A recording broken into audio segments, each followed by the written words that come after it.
e, com ele, o papel do RH. Hoje, mais do que contratar, administrar as empresas, precisam de uma área de gente de gestão capaz de desenvolver pessoas, fortalecer culturas e conectar propósito e resultado.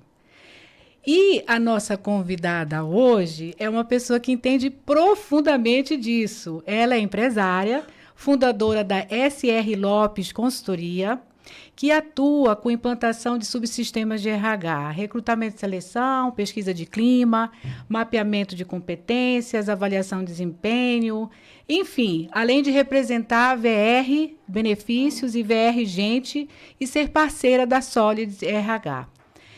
Sandra Lopes, uma mulher que transformou sua experiência em propósito e vem contribuindo para o fortalecimento de empresas na nossa região. Minha querida, seja muito bem-vinda, muito obrigada por aceitar o nosso convite, de bater esse papo aqui com a gente. Uma alegria ter você aqui. Vamos começar nosso papo? Vamos começar pelo começo, né? Eu sei que tem muita gente que está nos assistindo hoje que já lhe conhece, mas muita gente que está nos vendo você pela primeira vez. Então, vamos começar pelo início da tua trajetória? Faz um resumo aí de como tudo começou. Então, como tudo começou? Bom, a trajetória de vida começou em Moçambique, né? Porque eu nasci em Moçambique, ainda colônia portuguesa na época, vim para o Brasil em 75, não façam as contas, por favor. Eu não vou falar a idade com que eu cheguei, mas cheguei grandinha. E aí eu passei por Rio de Janeiro, passei por Brasília, e nisso meu pai foi transferido aqui para Belém, estamos aqui há mais de 40 anos, né? E daí começou toda a minha trajetória profissional já aqui em Belém. Aqui em Belém, após eu me casar, durante um bom tempo trabalhei com representações, várias representações e em vários segmentos. Ou seja, você começou, digamos, com um olhar muito comercial, né, Sandra? Muito comercial. Essa veia comercial já vem de família, né? Meu pai atuou muito na área comercial e acabei... e os meus filhos acabaram também atuando e atuam um pouco na área comercial. Pelo menos dois deles, né? Dois deles atuam muito na área comercial. São bons vendedores também. Porque nós somos todos vendedores, mas alguns são melhores que outros, né?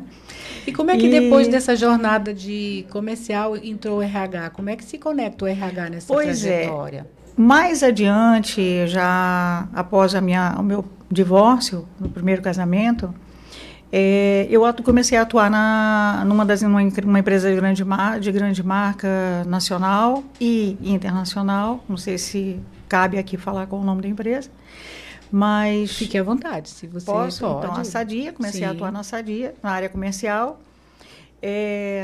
Cheguei a abrir o mercado aqui na área do food service e saí depois da Sadia, por uma questão de saúde da família, pedi para sair e fui atuar na empresa de família, da minha família, GIS Consultoria, que você chegou a conhecer, a Glória Souza. Atuei lá por 5 anos e a BRF, no caso Sadia ainda, depois BRF, me convidou novamente para trabalhar na empresa. Aí eu já voltei num outro cargo, até digo brincando que eu fui promovida estando fora da empresa, porque eu era vendedora, e voltei depois já como coordenadora. Então, fiquei durante alguns anos como coordenadora de merchandising e depois supervisora de vendas. Então, sempre na área de vendas.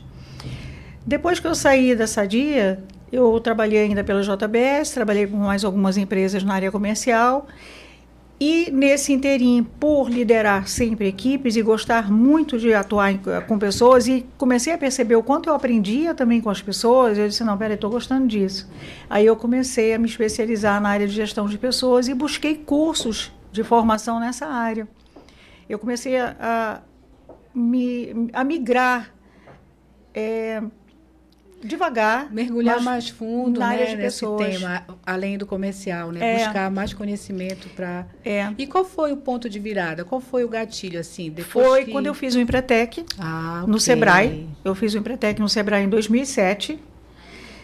Um ano que marcou muito a nossa vida.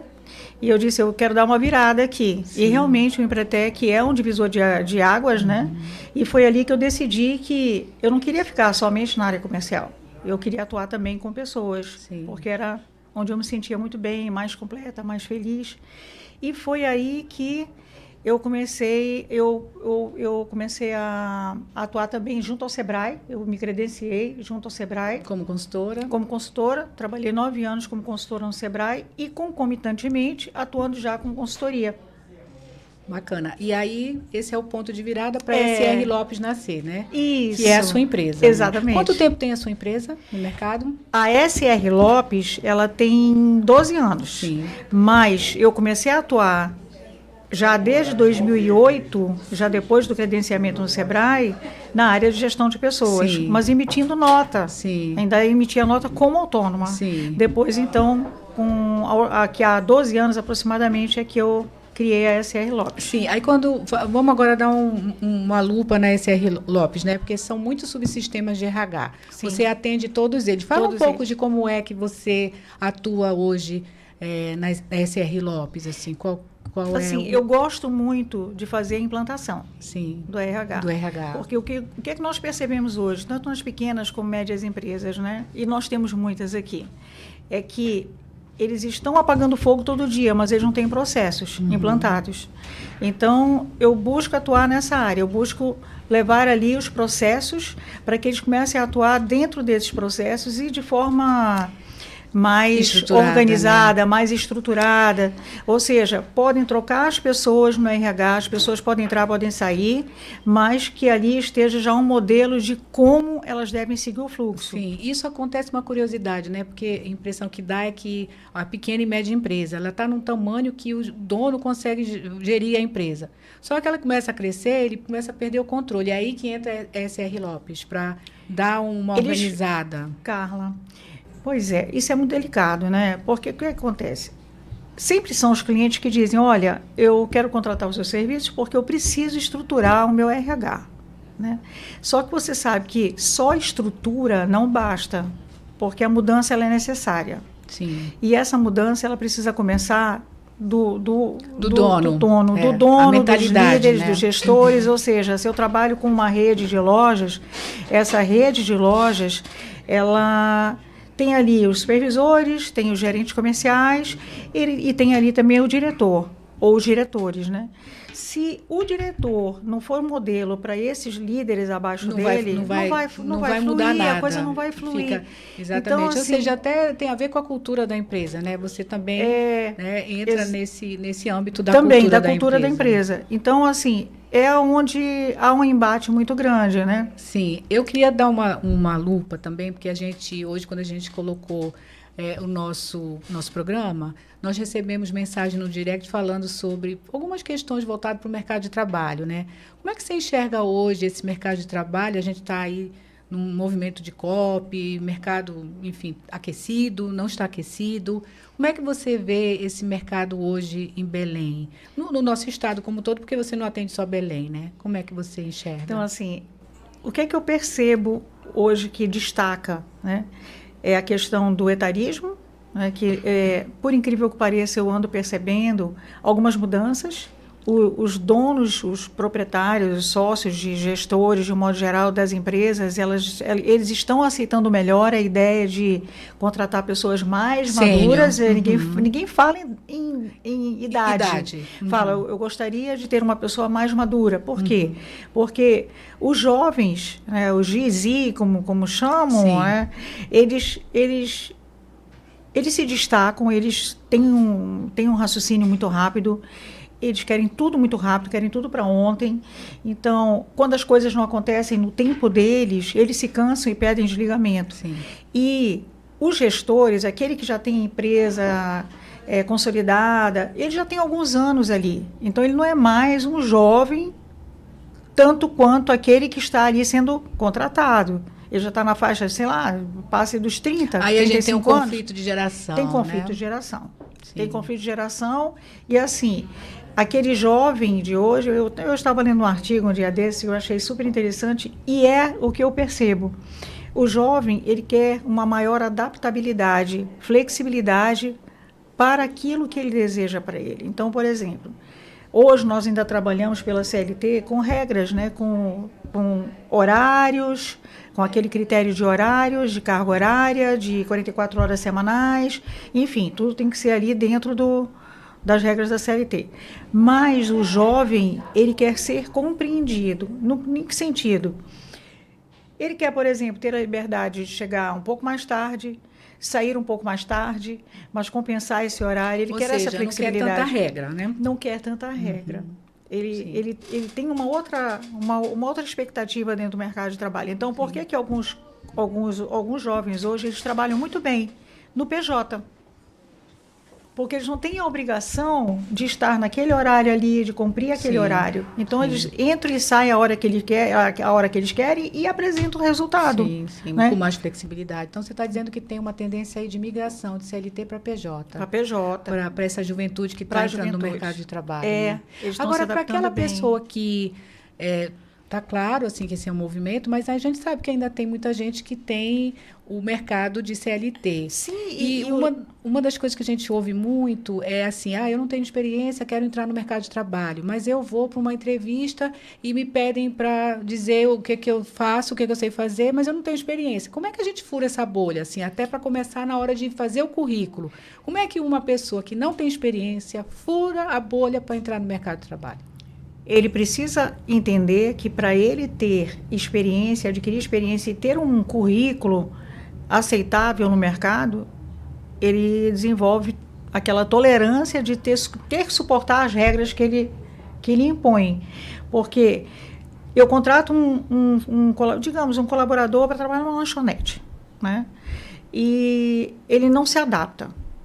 Porque ele não quer aqueles horários, ele não quer trabalhar sábado, ele não quer trabalhar domingo, ele não quer ter só uma folga no mês, no domingo, enfim, ele não aceita isso, né? Então, ele fica 3 meses ali, ele sai. Ele fica mais 3 meses em outro lugar.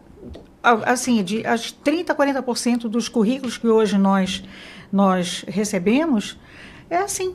É 3 meses num, 4 meses no outro, vai 3 meses no outro, 2 meses no outro. Então, não tem ali não existe uma permanência de tempo médio, o que nós usávamos muito como critério há um bom tempo. Aí. A estabilidade de estar, né? Não tem. Não só a estabilidade de estar na empresa, mas emocional também. Sim, porque isso fala muito sobre o candidato. Quando eu vou entrevistar um candidato desse, eu me arrisco a entrevistar um candidato que tem esse histórico no currículo, eu pergunto para ele, por que você saiu do emprego tal? Eu me chateei com o meu supervisor. Tá. E depois, você saiu desse e você foi para o outro. Por que você também saiu desse outro? Então, ele vai explicando, ele tem como explicar? Tem. Não sei se é verdade ou não. Mas ele explica. Ele justifica as saídas dele.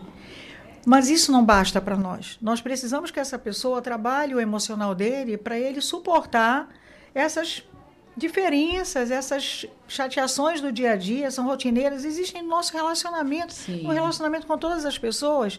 Então, assim, existe um nível de intolerância muito grande do jovem hoje com relação ao erro do outro, à falha do outro, a questão do assédio, tudo é assédio. Se você olhar e levantar uma sobrancelha, é um assédio moral. Então, assim, o assédio moral, ele acontece quando há uma repetição de um comportamento.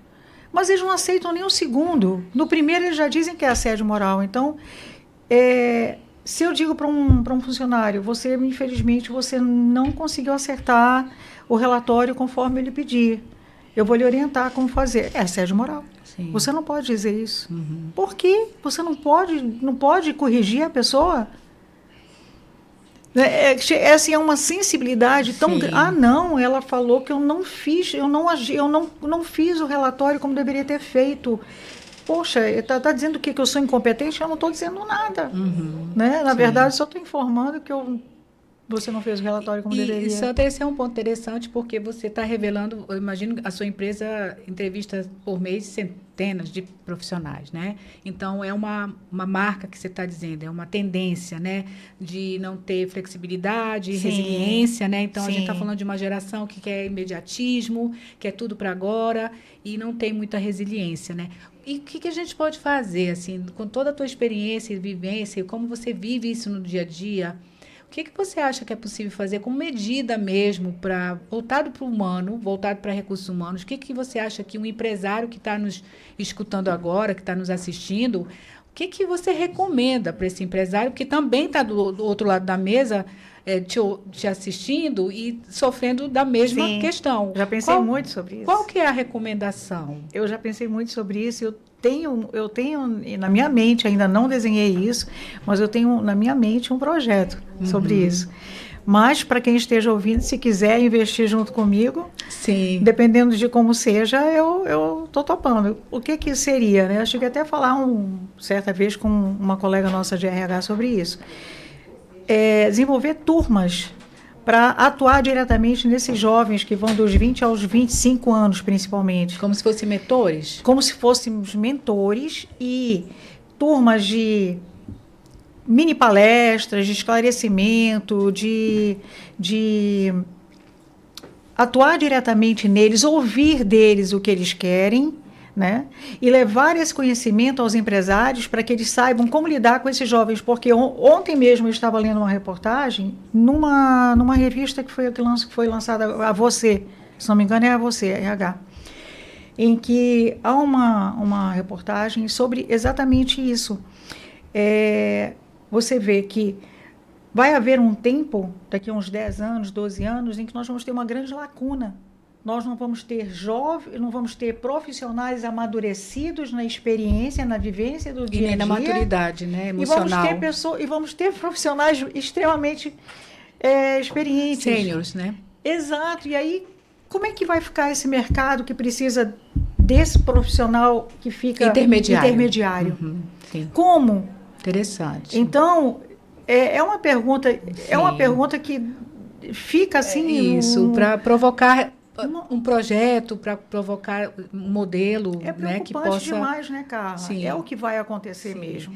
Interessante. Eu queria colocar também, assim, você tem muito conteúdo, muita experiência e uma lente, assim, atual do mercado de trabalho, né?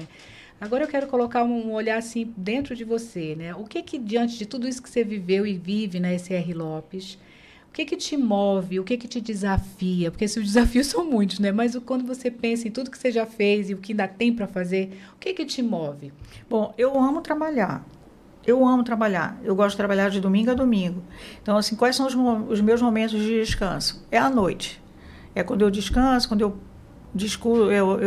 assisto algum programa, principalmente séries, enfim. Mas eu gosto de trabalhar. Eu me sinto bem, porque eu estou produzindo. Trabalhar é vida, né? É vida.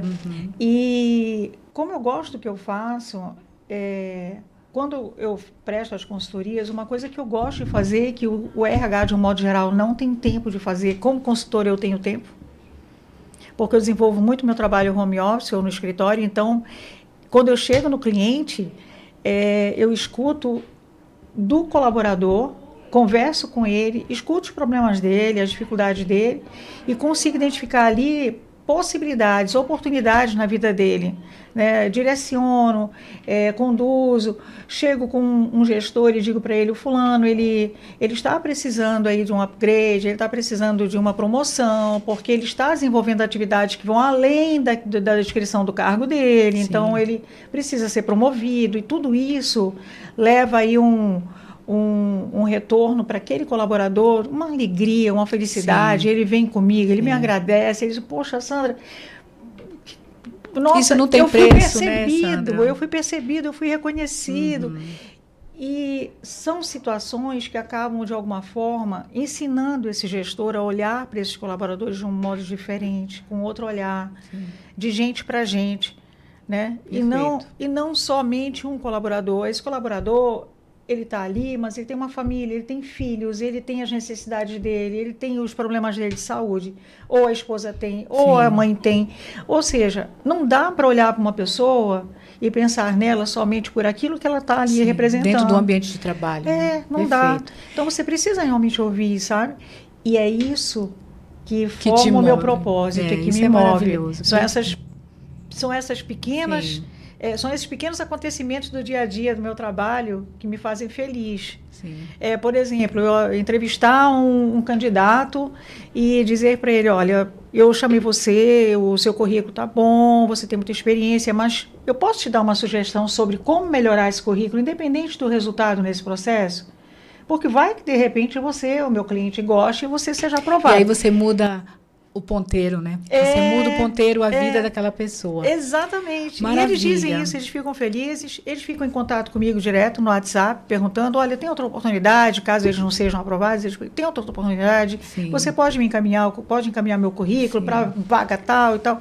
Então, essa troca é diária. É exaustivo, Carla? Sim. É muito exaustivo. Eu fico Mas muito é cansada. gratificante, né? Sim. Sandra, a gente já está indo para o final. Passa muito rápido, eu falei para você, né?